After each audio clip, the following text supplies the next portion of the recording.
आज हामी सुनेछौं लेखक विजय मल्लको कथा संग्रह परिवार कैदीबाट कथा कालो चस्मा।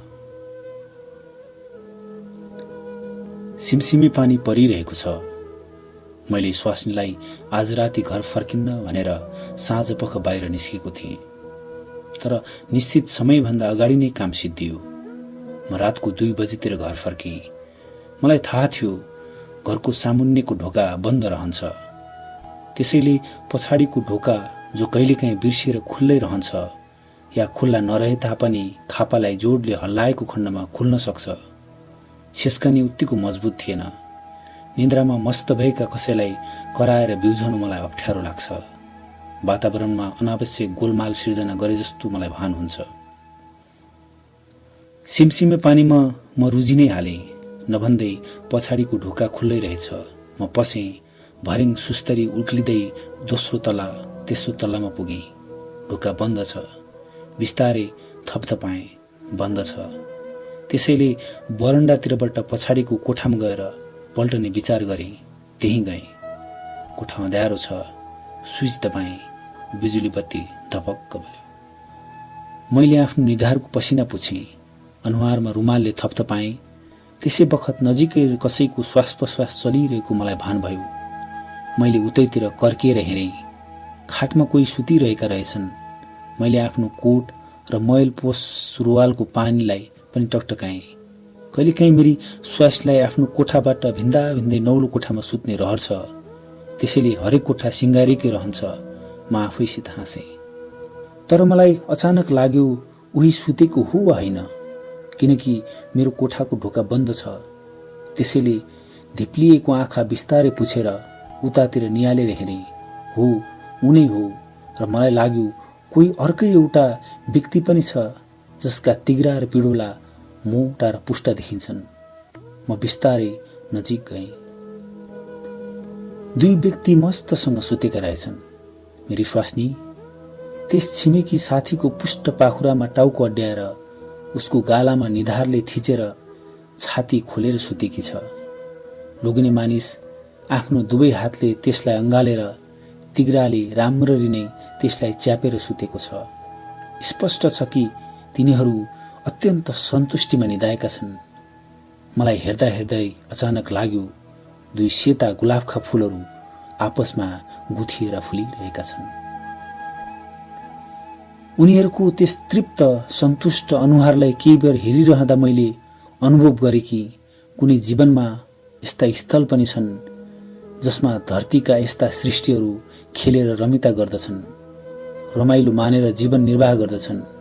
यही खेलमा रमेर गुज्रन सक्नु नै प्राप्ति सम्झन्छन्। उनीहरू उठ्लान् भनेर म केही पछाडि सरेँ। उनीहरू मस्तसँग निदाएका थिए। बराबर निद्रामा उनीहरू चलमलाइरहन्थे। दुवैले दुवैको छातीमा केही खोजे झैं हात यताउता सार्दथे। पुष्ट पुष्ट पिडोलाका सेता छालाहरू चम्कन्थे। म हेरि नै रहेँ। मलाई यी 2 नरनारी सृष्टिका प्राथमिक व्यक्तिहरू जे लागिरहेका थिए र म एक द्रष्टा।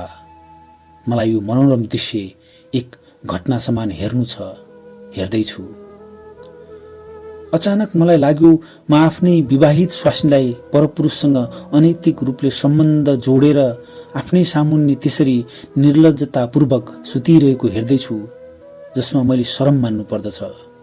मैले त्यसलाई अनुचित सम्झनु पर्दछ। यस्तो निन्दनीय कार्यका लागि ममा रिस, राग, द्वेष र प्रतिशोधको तीव्र भावना जाग्नु पर्दछ। मैले तैपनि ती फूलका थुङ्गा जस्ता नरनारीलाई विस्फारित नेत्रले हेरिरहेँ। वास्तवमा ती 2 सुन्दर थिए। मैले त्यसै बखत झ्वाट्ट सम्झेँ जो धेरै वर्ष अगाडि जसको उल्लेख कुनै जेलमा परेका एक राजनीतिक साथीले कतै कुनै बेला गरेका थिए होलान्, जसको मलाई राम्रो सम्झना छैन। भनेका थिए कि एक बहुला कैदीले जेलमा पर्नु अगावै आफ्नो स्वास्नीलाई एक नाठोसँग सुतिरहेको बेला खुकुरीले छप्काएको रहेछ र त्यसपछि कुकुरलाई, जसले ऊ आएको थाहा पाउँदा भुकी मात्र दिएको भए स्वास्नी बिउजिन्थे र नाठो भाग्थ्यो। स्वास्नी चोखी नै भएको सम्झनु पर्थ्यो, तर त्यस कुकुरले भुकेन। नाठो र स्वास्नीलाई उसले देखि नै हाल्यो। त्यसकै दोषमा त्यस कुकुरलाई बाहिर निस्केर त्यसले मार्यो। अनि घोडा जसले दगुरेर उसलाई त्यति परबाट यति चाँडो घर नपुर्याएको भए उसले स्वास्नीलाई नाठोसँग सुतिरहेको देख्ने नै थिएन। त्यही अपराधमा त्यसले घोडालाई पनि मार्यो र आफूलाई समात्न लगाएर जेलमा पर्यो। सम्भव छ यो कथा कपोकल्पित होस्, सम्भव छ सत्य तथ्यपूर्ण पनि होस्, तर मलाई अन्जानमै यो सम्झेर हाँसो उठ्यो। म हाँसेँ। जवान युवक युवती जो मेरा अगाडि सुतिरहेका छन्, जसको हद नै यही धरती छ, खेल्छन्, लोकामारी गरी रम्न चाहन्छन्, रम्छन् पनि। कहिलेकाहीँ सामाजिक रीतिरिवाज र नैतिकताका जटिल समस्याहरूमा अल्झिन पुग्छन्, तर्सन्छन्, आफैलाई धिक्कारछन् पनि। पवित्रता अपवित्रताका प्रश्नहरूले लखेटिन्छन्, सहन नसक्दा बौलाउँछन् पनि। तर मलाई यसको के प्रयोजन? यसले ममा के भिन्नता ल्याउँछ र? मांसपिण्डसँग खेल्नेहरूप्रति अनुदार बन्ने मलाई के को चाह, होइन त? म उनीहरूलाई नग्न रूपमै हेरिरहेको थिएँ, शरीर र मांसपिण्ड।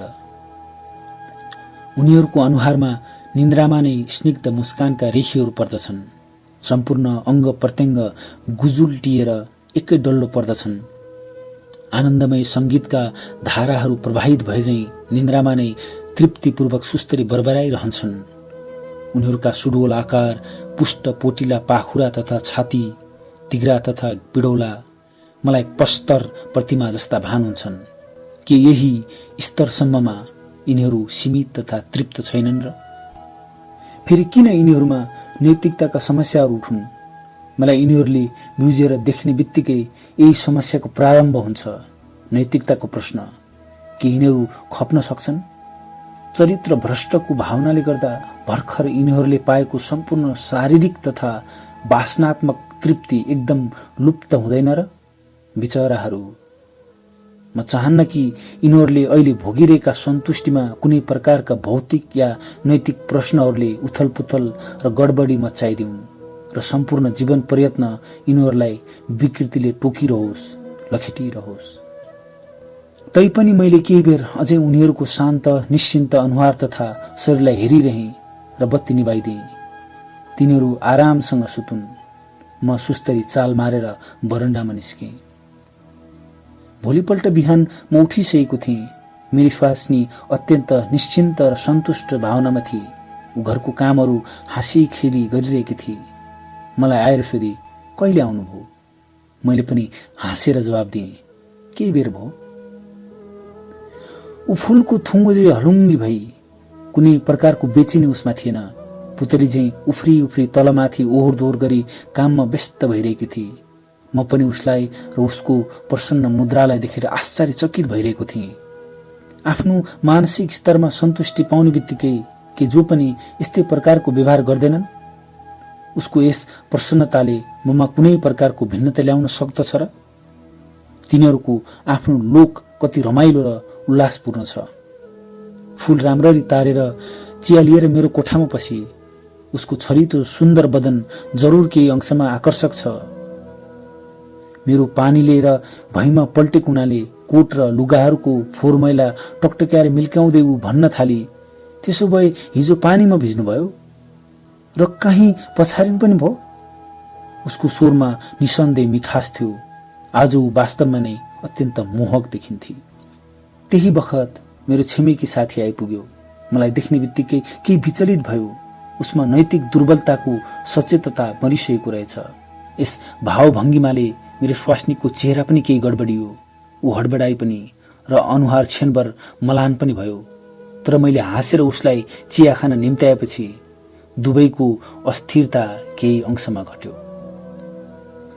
मैले केही कुराको ध्यान नदिए गरी हातको पत्रिका पल्टाउन थालेपछि दुवैमा आएको हडबडी र असमञ्जसता बिस्तारै घट्दै गयो र अनि मैले आफ्नो आँखाको कोषबाट देखेँ तिनीहरू दुवैको आँखामा क्रमशः मुस्कान नाचिरहेछ र सपनाको नयाँ संसार बस्दै गइरहेको छ। सुकुमार कोमल भावनाहरूले गर्दा अनुहार नै स्वच्छ भएर गएझैँ उनीहरू मलाई निर्दोष बालक बालिका झैँ लागे। यस्ता सुकुमार व्यक्तिहरूलाई म किन कुनै प्रकारको दुःख पीडामा झोस्न चाहन्छु। बिचाराहरूलाई मैले केही भ्यू मात्र पाएको छु भन्ने थाहा पाए मात्र पनि सामाजिक नैतिकताका कठोर बन्धन र अपराधको भावले लखेट्न थालिहाल्नेछ। यिनीहरूमा वास्तवमा त्यस मान्यताप्रति उपेक्षा वा विद्रोह भाव नै छैन। निसन्देह यी आँखाहरूमा सपना छन्, वासना छन्, सुन्दर मिठासपूर्ण सृष्टिका प्रथम फूलहरू। मैले दुवैलाई यही कौतुक भावले ख्यालै नगरी निहालेर हेरिरहेछु। उनीहरू अलि विचलित भए र कुरा गर्दै रहेका दुवैजना टक्क रोकिए। उनीहरूमा मलाई केही थाहा भयो कि भन्ने शंका त्यसवखत जरुरै उठेको होला। केही अल्मलिए, असजिलो मान्न थाले। मेरी स्वास्नी उठेर निस्कन खोज्दै थिए अनि मलाई लाग्यो विचारहरू आफैप्रति सशंकित छन्। मेरो आँखाको निरपेक्ष भावलाई यिनीहरूले बुझ्न सकेनन्। म आफैसँग मुसुक्क हाँसे। यिनीहरूलाई म कुनै हालतमा पनि पीडा पुर्याउन चाहन्न। यिनीहरूलाई शंका नै नहोस् कि मलाई थाहा छ या म थाहा पाउन सक्छु।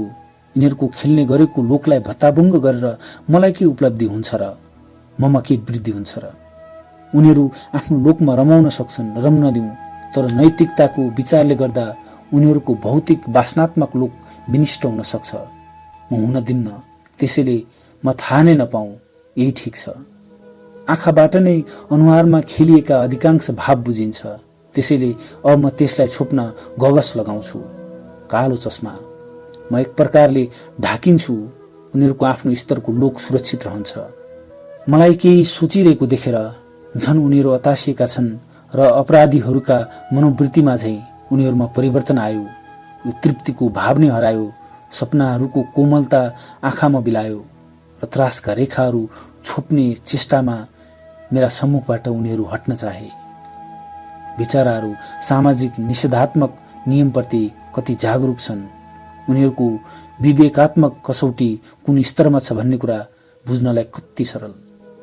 तर म उनीहरूमा त्यस्ता उदासीनता, त्रास, भय जगाउन चाहन्न। म उठे र संकल्प गरे कि अहिले नै गएर गगल्स किनेर ल्याउँछु, आँखामा गगल्स लगाउँछु। मेरो निकटतामा पनि उनीहरूमा डरको आभास नहोस्। यिनीहरू प्रसन्न भएर खेलिरहुन्। यस लोकको पनि अस्तित्व छ भन्ने कुरालाई म किन इन्कार गरू। मैले आँखाको कोषबाट नदेखिने गरी फेरि फर्केर हेरेँ। उनीहरूका आँखामा मधुर कोमल भावहरू र ओठमा सरलता छल्किरहेका थिए। निसन्देह म अब गगल्स किन्न चाहन्छु।